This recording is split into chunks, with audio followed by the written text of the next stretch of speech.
আসসালামু আলাইকুম। আধ্যাত্মিক ইসলামের পডকাস্ট সিরিজের রুহানি আলাপনের দ্বিতীয় পর্বে আপনাদের সবাইকে স্বাগত জানাচ্ছি।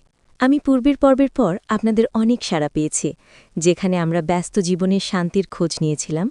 আজ আমরা এমন একটি গভীর এবং স্পর্শকাতর প্রশ্ন নিয়ে কথা বলব, যা প্রায়শই তরুণ প্রজন্মের মনে এবং অনেক মুমিনের হৃদয়ে দোলা দেয়। আমি যদি ভালো কাজ করি, তবে কেন আমার সাথে খারাপ কিছু ঘটে? এই প্রশ্নের উত্তর এবং আত্মার গভীর অনুসন্ধান করতে আমাদের সাথে আবারও আছেন পুষ্পা আপু। আপু, আসসালামু আলাইকুম। ওয়ালাইকুম আসসালাম। আজকের এই গভীর বিষয় আমন্ত্রণ জানানোর জন্য ধন্যবাদ। আপনি ঠিকই বলেছেন, এটি একটি কেন যা অনেককে নাস্তিকতাবাদের দিকেও ঠেলে দেয় বা তাদের ঈমানকে দুর্বল করে তোলে। তবে এই খারাপ লাগার অর্থ ইসলামে খুব ভিন্ন। একদম আপু।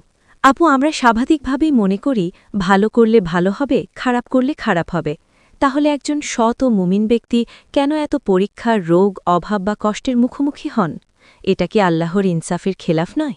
দেখুন, প্রথমত আমাদের এই দুনিয়াকে বোঝার জন্য দৃষ্টি পরিবর্তন করতে হবে।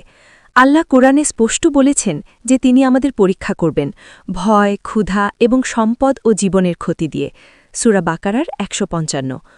কষ্টের মুখোমুখি হওয়া মানে এই নয় যে আল্লাহ ওই ব্যক্তি থেকে অসন্তুষ্ট, বরং ইতিহাসে নবী ও রাসূলরা সবচেয়ে বেশি কষ্টের শিকার হয়েছেন।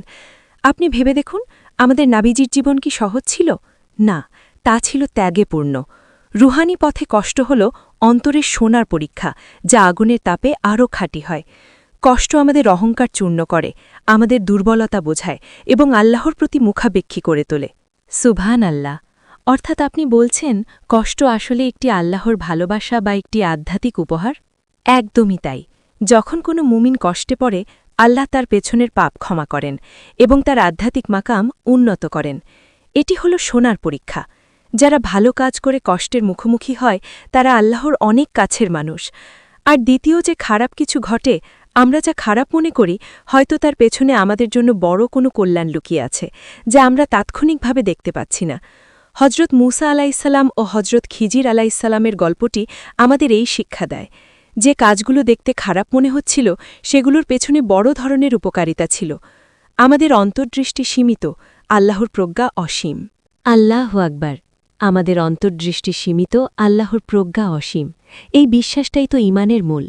আপু, পডকাস্টের শেষ পর্যায়ে আপনি যদি দর্শকদের উদ্দেশ্যে কোনো পরামর্শ দিতেন, যা তাদের কঠিন সময়ে সান্ত্বনা দেবে? আমি দর্শকদের বলব, যখন কষ্টের ঝড় আসবে, তখন ধৈর্য ধরুন এবং আল্লাহর উপর ভরসা রাখুন।